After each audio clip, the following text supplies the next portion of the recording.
আসসালামু আলাইকুম আরহামাতুল্লাহি আবারাকাতুহু। একদা হজরত ঈসা আলাইহিস সালাতু ওয়াসসালাম সিরিয়া দেশের এক জঙ্গলের পার্শ্ববর্তী প্রান্তরের ওপর দিয়ে কোথাও গমন করছিলেন। তখন তিনি পথিমধ্যে একটি মৃত মানুষের মাথার খুলি দেখতে পেলেন। তিনি আল্লাহর কাছে মোনাজাত করলেন, হে মাবুদ, তুমি আমাকে এই মাথার খুলিটির তথ্য জানিয়ে দাও।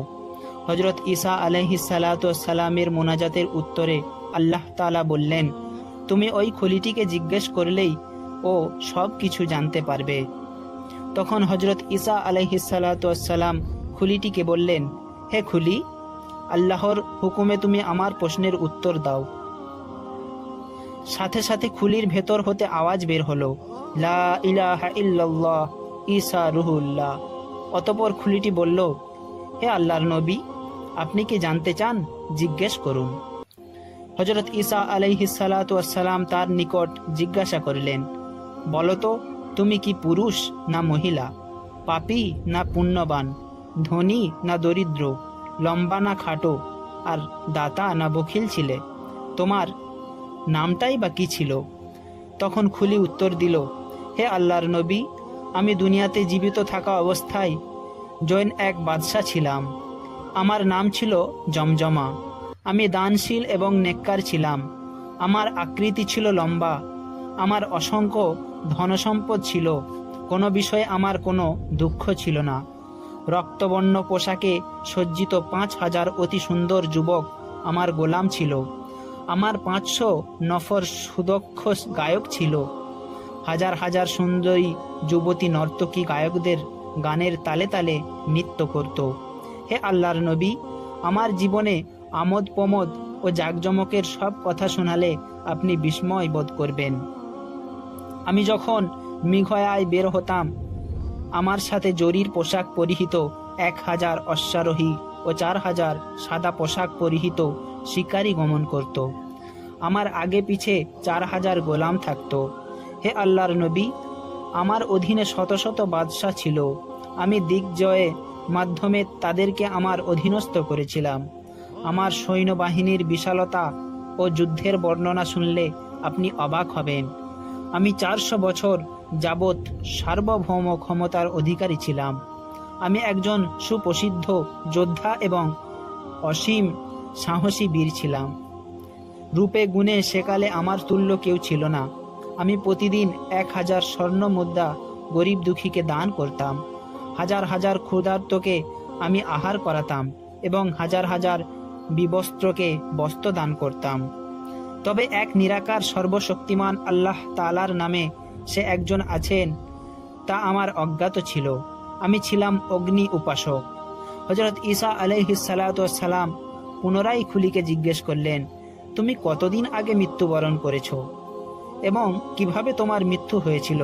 আর মালাকুল মউতের চেহারাই বা তুমি কিরূপ দেখেছিলে, তা আমার নিকট পেশ করো। তারপর খুলি বলল, আমি কয়েক বছর আগে মৃত্যুবরণ করেছি। হযরত ইলিয়াস আলাইহিস সালাতু ওয়াসসালাম যেই জামানার নবী ছিলেন, তিনি আমাকে সত্য ধর্ম গ্রহণ করতে উপদেশ দিয়েছিলেন, কিন্তু আমি তা উপদেশ শুনিনি। একদা আমি রৌদ্রলোকে বসেছিলাম। গরমে আমার ধরা মাথা অনুভব করলাম। সুতরাং আমি উঠে গৃহমধ্যে চলে গেলাম, কিন্তু আমার শরীর ক্রমেই খারাপ হয়ে আসতে লাগলো। আমি শুয়ে রইলাম, কিন্তু মোটেও শান্তি পাচ্ছিলাম না। পাত্র মিত্ররা যথারীতি আমার চিকিৎসার ব্যবস্থা করলো, কিন্তু কোনো ঔষধ আমার কোনো উপকার হলো না। আমি একরূপ জ্ঞানহীন অবস্থায় বিছানায় পড়ে রইলাম। আমি বিবহল অবস্থার মধ্যে হঠাৎ একটা আওয়াজ শুনতে পেলাম। কে যেন বলল, জমজমার জান কবজ করে দোজকে নিয়ে যাও। মুহূর্তের মধ্যেই মালাকুল মউত আমার সম্মুখে এসে হাজির হয়। তার মতো বিরাট ও ভয়ালো আকৃতির কাউকে আমি তৎপূর্বে দেখিনি। তার মস্তক যেমন আসমান ঠেকেছে ও পা দুখানা জমিনে রয়েছে, এই রূপী ভয়ঙ্কর মূর্তি। সে আমার সামনে এসে দাঁড়ালে আমি দেখলাম তার কয়েকটি মুখ রয়েছে। তা দেখে আমি একেবারে জড়সড় হয়ে গেলাম। আমি জীবনে কখনো আমাকে এত বেশি অসহায় বোধ করিনি। সে আমার দিকে এগিয়ে এলো। তারপর ঈসা আলাইহিস সালাতু ওয়াসসালাম তাকে জিজ্ঞেস করলেন, তুমি কি তাকে জিজ্ঞেস করেছিলে যে এতগুলো মুখ কেন? জমজমার খুলিটি উত্তর দিল, হে আল্লাহর নবী, সে ভীষণ বিপদের মধ্যে ও আমি তার নিকট এ কথাটি জিজ্ঞেস করেছিলাম। তাতে সে জবাব দিল যে আমার সামনের মুখ দিয়ে মুমিনের জান কবজ করার আদেশ দেয়, আর ডান দিকের মুখ দিয়ে আসমানের অধিবাসীদের জান কবজ করার হুকুম দেব, এবং বাম দিকের ও পেছনের মুখ দিয়ে আমি কাফির ও মুশরিকের প্রাণ হরণ করার নির্দেশ দেই। হযরত ঈসা আলাইহিস সালাতু ওয়াস সালাম জমজমাকে জিজ্ঞেস করলেন, মৃত্যুকালে তোমার কি কোনো ক্লেশ, কোনো কষ্ট বোধ হয়েছিল? সে উত্তর দিল, মালাকুল মউতের সাথে আরো কজন ফেরেশতা ছিল। তাদের কারো হাতে ছিল আগুনের গুরুজ, কারো হাতে আগুনের তলোয়ার, কারো হাতে ছিল তীব্র শিখা। তারা আমার নিকটে এসে আমার শরীরে আগুন ধরিয়ে দিল। ওই আগুনের তেজ এমনই ছিল যে মনে হয় তার একটি মাত্র কণা দুনিয়ার পতিত হলে সমগ্র দুনিয়া পুড়ে ছারখার হয়ে যাবে। একটু পরেই ফেরেশতারা আমার শিরা উপশিরা ধরে আমার প্রাণ আকর্ষণ করতে লাগলো। আমি তাদেরকে বহু কাকুতি মিনতি করে বললাম, তোমরা আমার প্রাণের বিনিময়ে আমার রাজ্য, সম্পদ, সিংহাসন ও যাবতীয় মালামাল গ্রহণ করো। তাতে জৈনিক ফেরেশতা আমার মুখে এমন এক ভীষণ চড় মারল যে আমার চেহারা বিকৃত ও বিধ্বংস হয়ে গেল। তারা কর্কশ কণ্ঠে বলে উঠল, হে মূর্খ হতভাগা, তুই কোথায় শুনেছিস যে মহান আল্লাহর ফেরেশতারা কাফিরদের জানের বা পাপের বদলে কখনো ধনসম্পদ গ্রহণ করে থাকে? তখন আমি বললাম, তোমরা আমাকে ছেড়ে দাও, আমি আমার পরিবার পরিজন সহ আল্লাহর নামে উৎসর্গিত হয়ে যাব। উত্তরে তারা বলল, আল্লাহর ফেরেশতারা কখনোই ঘুষ বা প্রলোভনে প্রলোভিত হয় না, তুমি তাদেরকে প্রলুব্ধ করতে পারবে না। জমজমা বলল, হে আল্লাহর নবী, কি বলবো, প্রাণ বের হতে আমার এত অধিক কষ্ট হচ্ছিল যে মনে হচ্ছিল আমার ওপরে একই সাথে হাজার তরবারির আঘাত পতিত হচ্ছিল। তারা আমার প্রাণ বের করে নিয়ে গেল।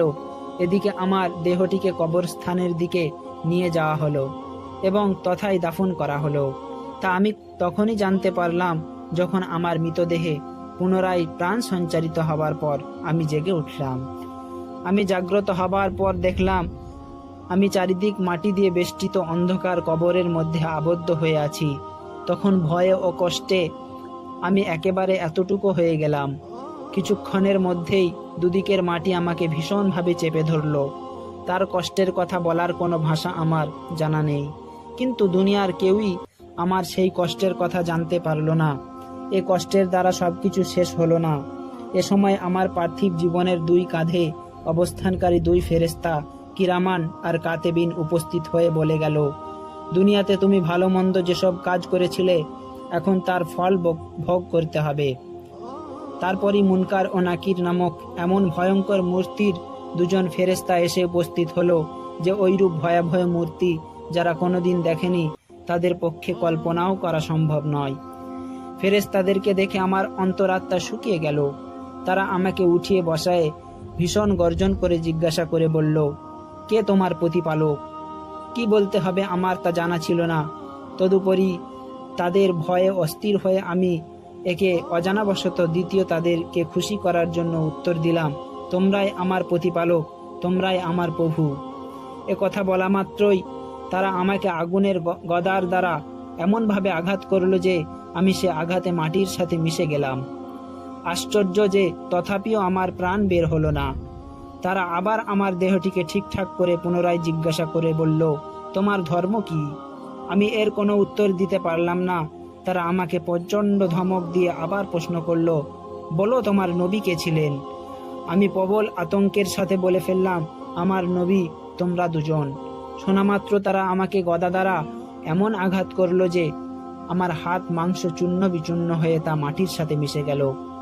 আমার তখনকার অবস্থা দুনিয়ার কারো কানে পৌঁছলে সে তখনই সংসার ছেড়ে অরণ্যে চলে যেত। হে আল্লাহর নবী, আমি দীর্ঘ 400 বছর বাদশাহী করার কালে যে আরাম আয়েশ করেছিলাম, মাত্র একদিনের কবর আজাবে তা আমার নিকট তিক্ত হয়ে গেল। যাই হোক, ফেরেশতারা আমার উপরে অসহ্যকর আজাব ফলিয়ে অবশেষে বিদায় হলো এবং বলে গেল, তোমার উপর আল্লাহর আজাব স্থায়ীভাবে চলতে থাকুক। স্থায়ীভাবে আজাব চলার উপকরণ ও বিষয়বস্তুর কোনোই অভাব ছিল না। কিছুক্ষণ পরে পুনরায় ওই ফেরেশতারা আমার কবরে প্রবেশ করে আমাকে ধরে আসমানে অভিমুখে নিয়ে চলল। অন্ধকার কবর থেকে বের হয়ে আকাশের মুক্ত আলো বাতাসে এসে কিছুটা স্বস্তির নিঃশ্বাস ফেললাম। মনে আশা জাগলো যে এবার হয়তো মুক্তি লাভ করব। কিন্তু আশা অমূলক। এমন সময় অদৃশ্য হতে এক আওয়াজ এলো, পাপিষ্ঠকে দোজখে নিয়ে যাও।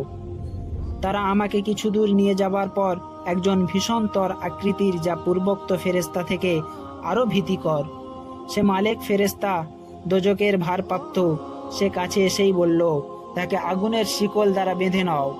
আদেশ পাওয়া মাত্র কতিপয় ফেরেস্তা এসে আমাকে নতুন এক স্থানে নিয়ে গেল। সেখানে নিয়ে আমাকে আগুনের বিছানার ওপর শুইয়ে দিয়ে শরীরের চামড়া টেনে খুলে ফেলতে লাগলো। তারপর তারা আমার চর্মবিহীন শরীর বেঁধে সর্পবিচ্ছু পরিপূর্ণ একটি গভীর গর্তে ফেলে দিল। ওই গর্তে সর্পবিচ্ছু ছাড়াও অগ্নিরাশি দাউ দাউ করে জ্বলছিল। শিকলটিও এত উত্তপ্ত ছিল যে তার একটি মাত্র টুকরা দুনিয়াতে রাখা হলে দুনিয়া জ্বলে পুড়ে ভস্ম হয়ে যেত। আমার মুখ বন্ধ করে দেয়া হয়েছিল, সুতরাং অসহ্য কষ্টের মধ্যে কোনো প্রকার চিৎকার বা ক্রন্দন করার সাধ্য ছিল না। এ সময় হজরত ঈসা আলাইহিস সালাতু ওয়াস সালাম বললেন, জমজমা, তুমি দোজখের কিছু বিবরণ আমাকে শোনাও।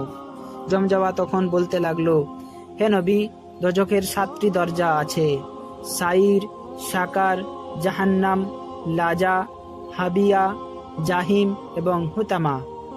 হে নবী, আপনি যখন বাসীদের অবস্থা দেখলে নিশ্চয় বলতেন যে এদের ওপর আল্লাহ তাআলার কঠিন গজব নাজিল হয়েছে।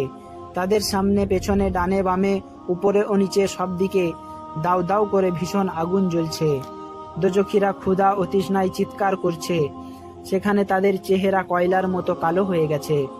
তারা প্রতি মুহূর্তে আর্তনাদ এবং বিলাপ করছে। খাবার জন্য কিঞ্চিত খাদ্য ও পানীয় চাচ্ছে। উত্তরে বলা হচ্ছে, ওরে হতভাগার দল, এখানে আবার খাবার দাবার কিসের? এখানে তোদের খাবার হলো আগুন, আর আগুনের খাবার হলো তোরা।